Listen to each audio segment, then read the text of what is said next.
السلام علیکم ورحمۃ اللہ وبرکاتہ۔ بسم اللہ الرحمن الرحیم۔ ناظرین، اللہ تعالیٰ نے ساری کائنات میں سب سے زیادہ خوبصورت حضور پاک صلی اللہ علیہ وسلم کو بنایا تھا۔ جیسا کہ ام المومنین حضرت عائشہ صدیقہ رضی اللہ تعالیٰ عنہا کا فرمان ہے کہ مصر کی عورتوں نے حضرت یوسف علیہ السلام کو دیکھ کر اپنے ہاتھ کاٹ لیے تھے۔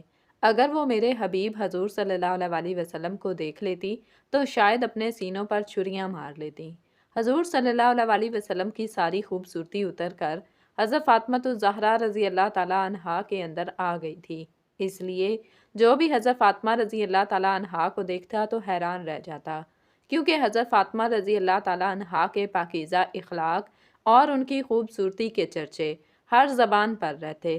حضرت فاطمہ رضی اللہ تعالیٰ عنہا کی پیدائش حضور صلی اللہ علیہ وسلم کے نبوت کے اعلان کے 5 سال بعد ہوئی۔ اس وقت مکہ کے کافر حضور صلی اللہ علیہ وسلم کو دن رات پریشان کرتے تھے اور آپ صلی اللہ علیہ وسلم کے گھر کے سامنے کوڑا ڈال دیتے تھے۔ حضرت فاطمہ الزہرا رضی اللہ تعالیٰ عنہا میں بچپن کے وہ آثار ہی نہ تھے جو عام لڑکیوں میں ہوا کرتے ہیں۔ حضرت ام سلمہ رضی اللہ تعالیٰ عنہا سے کہا گیا کہ فاطمہ رضی اللہ تعالیٰ عنہا کو اصول تہذیب سکھائیں، اور انہوں نے جواب دیا کہ میں مجسمہ عصمت و طہارت کو اخلاق و عادات کی کیا تعلیم دے سکتی ہوں، میں تو خود اس کمسن بچی سے تعلیم اصول حاصل کیا کرتی ہوں۔ کتابوں سے معلوم ہوتا ہے کہ آپ کا سارا بچپن عبادت اور خدمت والدین میں گزرا۔ ایک مرتبہ حضرت صلی اللہ علیہ وسلم صحن کعبہ میں نماز ادا فرما رہے تھے کہ ابو جہل کی نظر آپ صلی اللہ علیہ وسلم پر پڑی تو اس نے حالت سجدہ میں اونٹ کی اوجری حضور صلی اللہ علیہ وسلم کی کمر پر رکھ دی۔ حضرت فاطمہ رضی اللہ تعالیٰ عنہا کو خبر ملی تو آپ دوڑتی ہوئی آئیں اور آپ صلی اللہ علیہ وسلم کی کمر سے اوجری ہٹا دی اور پشت مبارک کو پانی سے دھو دیا۔ رسول کریم صلی اللہ علیہ وسلم نے فرمایا، بیٹی، ایک دن یہ دشمن بھی مغلوب ہوں گے اور خدا میرے دین کو انتہائی بلندی عطا کرے گا۔ تاریخ میں ہے کہ حضرت خدیجہ رضی اللہ تعالیٰ عنہا کسی شادی میں جانے کے لیے تیار ہوئیں اور کپڑے پہننے لگیں تو پتہ چلا کہ جناب سیدہ فاطمہ رضی اللہ تعالیٰ عنہا کے لیے کپڑے نہیں ہیں۔ ماں اسی تردد میں تھی کہ بیٹی کو احساس ہو گیا۔ عرض کیا، امی جان، میں پرانے ہی کپڑوں میں چلوں گی، کیونکہ بابا جان کہتے ہیں کہ مسلمان لڑکیوں کا بہترین زیور حیات تقویٰ ہے اور بہترین آرائی شرم و حیا ہے۔ حضرت فاطمہ رضی اللہ تعالیٰ عنہا کا سارا بچپن فکر و فاقہ اور تنگ و مصائب میں گزرا۔ مدارج النبوی میں ہی کہ آپ صلی اللہ علیہ وسلم حضرت فاطمہ کو جب وہ کمسن تھیں اکثر اپنی آغوش میں بٹھا لیا کرتے تھے اور ان کے لبوں کو بوسہ دیتے تھے۔ اس پر حضرت عائشہ صدیقہ رضی اللہ تعالیٰ عنہا نے کہا کہ آپ فاطمہ رضی اللہ تعالیٰ عنہا کو بوسہ دیتے ہیں اور اپنی زبان ان کے منہ میں دیتے ہیں۔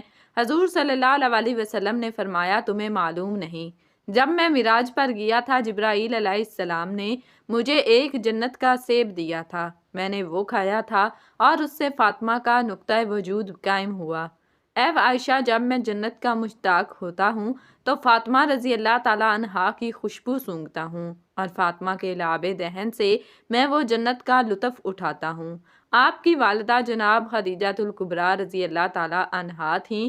حضرت فاطمہ رضی اللہ تعالیٰ عنہا کو 5 سال ماں کی آغوش میں تربیت نصیب رہی۔ جناب خدیجہ رضی اللہ تعالیٰ عنہا کی علالت سے جناب سیدہ فاطمہ رضی اللہ تعالیٰ عنہا کو بے حد رنج ہوا اور آپ رضی اللہ تعالیٰ عنہا ان کی تیمارداری میں شب و روز لگی رہتی تھیں۔ ان کے چہرے پر نظر جمائے انہی کو دیکھا کرتی تھی۔ ماں کا چہرہ بحال دیکھا تو خوش ہو گئیں، ماں کی شکل پسمردہ دیکھی تو رنجیدہ ہو گئیں۔ یہی طرز عمل رہا کہ ایک دن حضرت خدیجہ رضی اللہ تعالیٰ عنہا نے رونے کے انداز میں فرمایا، بیٹی، میں تجھ سے رخصت ہو رہی ہوں، افسوس تجھے دلہن بننے نہ دیکھ سکی۔ ماں بیٹی میں المناک گفتگو جاری تھی کہ ماتھے پر موت کا پسینہ آ گیا اور حضرت خدیجہ رضی اللہ تعالیٰ عنہا 10 رمضان 10 باسط نبوی کو انتقال فرما گئیں۔ موت کے وقت آپ کی عمر 65 سال تھی۔ آپ کو ہجوم میں دفن کیا گیا۔ حضرت خدیجہ رضی اللہ تعالیٰ عنہا کے انتقال سے حضرت فاطمہ الزہرا رضی اللہ تعالیٰ عنہا کو انتہائی دکھ پہنچا اور آپ سے زیادہ سرور کائنات کو صدمہ ہوا۔ اسی وجہ سے آپ نے اس سال کو عام الحزن کہا ہے۔ صحیح بخاری میں ہے کہ حضرت صلی اللہ علیہ وسلم جناب خدیجہ رضی اللہ تعالیٰ عنہا کی یاد میں جانور ذبح کر کے ان کی سہیلیوں کے پاس بھیجا کرتے تھے۔ ایک مرتبہ ام المومنین حضرت عائشہ صدیقہ رضی اللہ تعالیٰ عنہا نے کہا، اس بوڑھی عورت جس کے منہ میں دانت بھی نہ تھے کب تک یاد کرتے رہو گے؟ یہ سن کر حضرت صلی اللہ علیہ وسلم غضبناک ہوئے اور فرمایا کہ اس سے بہتر مجھے کوئی عورت نصیب نہیں ہوئی۔ وہ اس وقت ایمان لائیں جبکہ سب کافر تھے، اور اس وقت میری تصدیق کی جب سب جھٹلاتے رہے، اور اس وقت میرے لیے مال صرف کیا جب لوگ مجھے محروم رکھنا چاہتے تھے۔ حضرت علی رضی اللہ تعالیٰ عنہ نے شادی کی درخواست کی تو آپ صلی اللہ علیہ وسلم نے حضرت فاطمہ رضی اللہ تعالیٰ عنہا کی مرضی دریافت فرمائی۔ وہ چپ رہیں، یہ ایک طرح کا اظہار رضامندی تھا۔ بعض علماء نے کہا ہے کہ حضرت صلی اللہ علیہ وسلم نے خود حضرت علی رضی اللہ تعالیٰ عنہ سے فرمایا تھا کہ اے علی، مجھے خدا نے فرمایا ہے کہ اپنی لخت جگر کا نکاح تم سے کروں، کیا تمہیں منظور ہے؟ عرض کی جی ہاں۔ اس کے بعد شادی ہو گئی۔ علامہ مجلسی لکھتے ہیں کہ پیغام محمود نامی ایک فرشتہ لے کر آیا تھا، یعنی علماء نے جبرائیل علیہ السلام کا حوالہ دیا ہے، غرض کہ حضرت علی رضی اللہ تعالیٰ عنہ نے 500 درہم میں اپنی زرہ عثمان غنی رضی اللہ تعالیٰ عنہ کے ہاتھوں فروخت کی اور اسی کو مہر قرار دے کر بتاریخ 1 ذوالحج 2 ہجری حضرت فاطمہ رضی اللہ تعالیٰ عنہا کے ساتھ عقد کیا۔ مذکورہ رقم آج کل کے لحاظ سے 107 روپے ہوتی ہے، جو ہمارے نزدیک شرعی مہر ہے۔ نکاح کے تھوڑے عرصے بعد 24 ذی الحج کو حضرت سیدہ فاطمہ رضی اللہ تعالیٰ عنہا کی رخصتی ہوئی۔ کھانے پینے کے بعد جلوس روانہ ہوا۔ اشد نامی ناکہ پر حضرت فاطمہ رضی اللہ تعالیٰ عنہا سوار تھیں۔ سامان ساربان تھے۔ ازواج رسول ناکہ کے آگے آگے تھیں۔ بنی ہاشم ننگی تلواریں لیے جلوس میں تھیں۔ مسجد کا طواف کرایا اور حضرت علی رضی اللہ تعالیٰ عنہ کے گھر فاطمہ رضی اللہ تعالیٰ عنہا کو اتار دیا۔ اس کے بعد حضرت صلی اللہ علیہ وسلم نے حضرت فاطمہ رضی اللہ تعالیٰ عنہا سے ایک برتن میں پانی منگوایا، کچھ دعائیں دم کیں اور اسے فاطمہ رضی اللہ تعالیٰ عنہا اور حضرت علی رضی اللہ تعالیٰ عنہ کے سینے، سر اور بازو پر چھڑکا اور بارگاہ خدا میں عرض کی، الہی انہیں اور ان کی اولاد کو شیطان سے تیری پناہ میں دیتا ہوں۔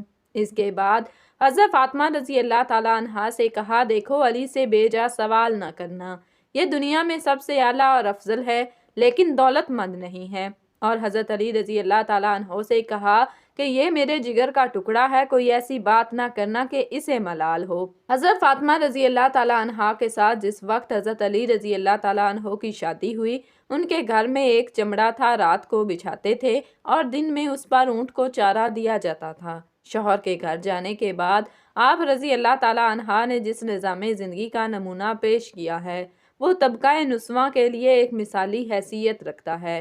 آپ گھر کا تمام کام اپنے ہاتھ سے کرتی تھی، جھاڑو دینا، کھانا پکانا، چرخہ کاٹنا، چکی پیسنا اور بچوں کی تربیت کرنا، سب کام اور اکیلی سیدہ عالم رضی اللہ تعالیٰ عنہا کرتی تھیں، لیکن نہ کبھی تیوری پر بال آئے اور نہ کبھی شوہر سے اپنے لیے مددگار یا خادمہ کی فرمائش کی۔ پھر جب 7 ہجری میں پیغمبر خدا نے ایک خادمہ عطا کی جو فضا کے نام سے مشہور ہے، تو رسول اللہ صلی اللہ علیہ وسلم کی ہدایت کے مطابق سیدہ عالم رضی اللہ تعالیٰ عنہ فضا کے ساتھ کنیز جیسا نہیں بلکہ ایک عزیز رفیق کار جیسا برتاؤ کرتی تھیں، اور ایک دن گھر کا کام خود کرتی اور ایک دن فضا سے کام لیتی تھیں، اور اس طرح خادمہ کو خادمہ نہ ہونے کا تصور پیدا نہ ہونے دیتی تھیں۔ دراصل یہ مساوات محمدی کی اعلیٰ مثال ہے۔ آپ رضی اللہ تعالیٰ عنہا نے عورتوں کو پردہ داری کا بتایا ہے اور خود بھی ہمیشہ اس پر عامل رہی ہیں، اور اتنی سختی کے ساتھ کہ مسجد رسول سے بالکل متصل قیام رکھنے اور مسجد کے اندر گھر کا دروازہ ہونے کے باوجود کبھی اپنے والد بزرگوار کے پیچھے نماز جماعت میں شرکت کے لیے مسجد میں تشریف نہ لائیں۔ ایک مرتبہ آپ صلی اللہ علیہ وسلم نے منبر پر بیٹھ کر یہ سوال پیش فرما دیا کہ عورت کے لیے سب سے بہتر چیز کیا ہے؟ یہ بات سیدہ فاطمہ الزہرا رضی اللہ تعالیٰ عنہا تک پہنچی تو آپ نے جواب دیا کہ عورت کے لیے سب سے بہتر یہ ہے کہ نہ اس کی نظر کسی غیر مرد پر پڑے اور نہ کسی غیر مرد کی نظر اس پر پڑے۔ رسول اللہ صلی اللہ علیہ وسلم کے سامنے یہ جواب پیش ہوا تو آپ صلی اللہ علیہ وسلم نے فرمایا کیوں نہ ہو فاطمہ میرا ہی ایک جزو ہے۔ دنیا اسلام کے قدیم مورخ ابن قتیبہ کا بیان ہے کہ حضرت فاطمہ رضی اللہ تعالیٰ عنہا حضرت محمد صلی اللہ علیہ وسلم کی وفات کے بعد صرف 75 دن زندہ رہ کر انتقال فرما گئیں۔ آپ کے واقع وفات کے متعلق حضرت ابن عباس صحابی رسول کا بیان ہے کہ جب فاطمہ الزہرا رضی اللہ تعالیٰ عنہا کا وقت قریب آیا تو نہ معصوم کو بخار آیا اور نہ درد سر عارض ہوا، بلکہ آپ رضی اللہ تعالیٰ عنہ نے امام حسن رضی اللہ تعالیٰ عنہ اور امام حسین رضی اللہ تعالیٰ عنہ کے ہاتھ پکڑے اور دونوں کو لے کر روضہ رسول پر گئی اور قبر اور منبر کے درمیان 2 رکعت نماز پڑھی، پھر دونوں کو اپنے سینے سے لگایا اور فرمایا، اے میرے بچوں، تم دونوں ایک ساتھ اپنے باپ کے پاس بیٹھو۔ امیر المومنین حضرت علی رضی اللہ تعالیٰ عنہ اس وقت مسجد میں نماز پڑھ رہے تھے، پھر وہاں سے گھر آئیں اور حضرت صلی اللہ علیہ وسلم کی چادر اٹھائی، غسل کر کے آپ صلی اللہ علیہ وسلم کا بچا ہوا لباس پہنا، بعد ازاں زوجہ حضرت جعفر طیار حضرت اسماء کو آواز دی۔ حضرت اسماء نے عرض کی، بی بی حاضر ہوتی ہوں۔ جناب فاطمہ رضی اللہ تعالیٰ عنہا نے فرمایا، اسماء تم مجھ سے الگ نہ ہونا، میں ایک ساتھ اس میں لیٹنا چاہتی ہوں، جب ایک ساتھ گزر جائے اور میں باہر نہ نکلوں تو مجھ کو تعین آواز میں دینا، اگر میں جواب دوں تو اندر چلی آنا، ورنہ سمجھ لینا کہ میں رسول خدا صلی اللہ علیہ وسلم سے ملحق ہو چکی ہوں۔ بعد ازاں رسول خدا صلی اللہ علیہ وسلم کی جگہ پر کھڑی ہوئیں اور 2 رکعت نماز پڑھی، پھر لیٹ گئیں اور اپنا منہ چادر سے ڈھانپ لیا۔ الغرض جب ایک ساتھ گزری تو حضرت اسماء نے جناب سیدہ کو آواز دی، اے حسن و حسین کی والدہ، اے رسول خدا صلی اللہ علیہ وسلم کی دختر۔ مگر کچھ جواب نہ۔ جب اسماء اس حجرہ میں داخل ہوئیں، کیا دیکھتی ہیں کہ آپ رضی اللہ تعالیٰ عنہا رحلت فرما چکی ہیں۔ اسماء گھر سے باہر نکل پڑیں، حسن و حسین رضی اللہ تعالیٰ عنہ آ پہنچے، پوچھا، اماں اسماء ہماری اماں کہاں ہیں؟ عرض کی حجرے میں ہیں۔ شہزادے حجرے میں پہنچے تو دیکھا کہ مادر گرامی انتقال فرما چکی ہیں۔ شہزادے روتے ہوئے مسجد میں پہنچے، حضرت علی رضی اللہ تعالیٰ عنہ کو خبر دی، آپ رضی اللہ تعالیٰ عنہ صدمے سے بے حال ہو گئے، پھر وہاں سے بے حال پریشان گھر پہنچے، دیکھا کہ اسماء سرہانے بیٹھی رو رہی ہیں۔ آپ رضی اللہ تعالیٰ عنہ نے چہرہ انور کھولا، سرہانے ایک رکا میں جس میں شہادتین کے بعد وصیت پر عمل کا حوالہ تھا اور تاکید تھی کہ مجھے اپنے ہاتھوں سے غسل کرنا، کفن پہنانا، رات کے وقت دفن کرنا، اور اس میں یہ بھی لکھا تھا کہ میں تمہیں اللہ کے سپرد کرتی ہوں اور اپنی تمام اولادوں سادات کو سلام کرتی ہوں جو قیامت تک پیدا ہوں گی۔ جب رات ہوئی تو حضرت علی رضی اللہ تعالیٰ عنہ نے غسل دیا، کفن پہنایا، نماز جنازہ پڑھی۔ روایت مشہور ہے کہ جنت البقیع میں لے جا کر دفن کر دیا۔ ایک روایت میں ہے کہ آپ کو منبر رسول اور قبر رسول کے درمیان دفن کیا گیا۔ کتب مقاتل میں ہے کہ غسل کے وقت حضرت علی رضی اللہ تعالیٰ عنہ نے پشت بازو فاطمہ پر درہ عمری کا نشان دیکھا تھا اور چیخ مار کر روئے تھے۔ صحیح بخاری اور مسلم میں ہے کہ حضرت علی رضی اللہ تعالیٰ عنہ نے حضرت فاطمہ الزہرا رضی اللہ تعالیٰ عنہا کو رات کے وقت دفن کیا۔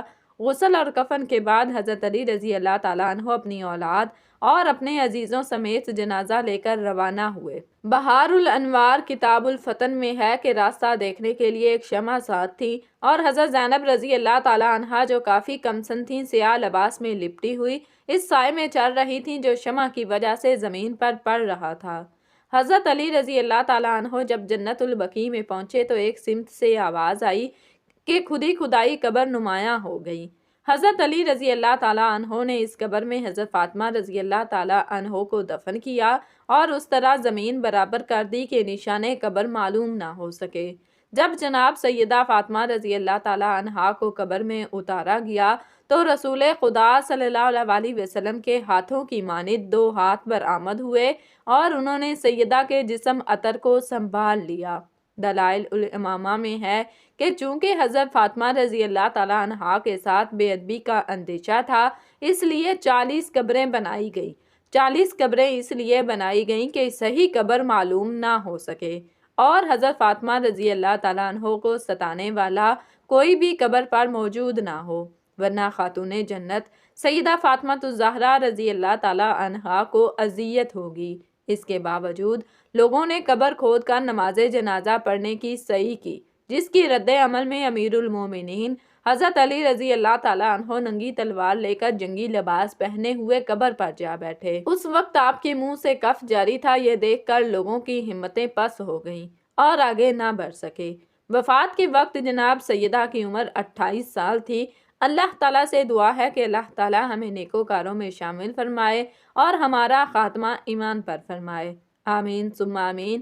ناظرین، کمنٹ باکس میں اللہ تعالیٰ کے 99 ناموں میں سے ایک نام ضرور ٹائپ کیجیے گا۔ شکریہ، اللہ حافظ۔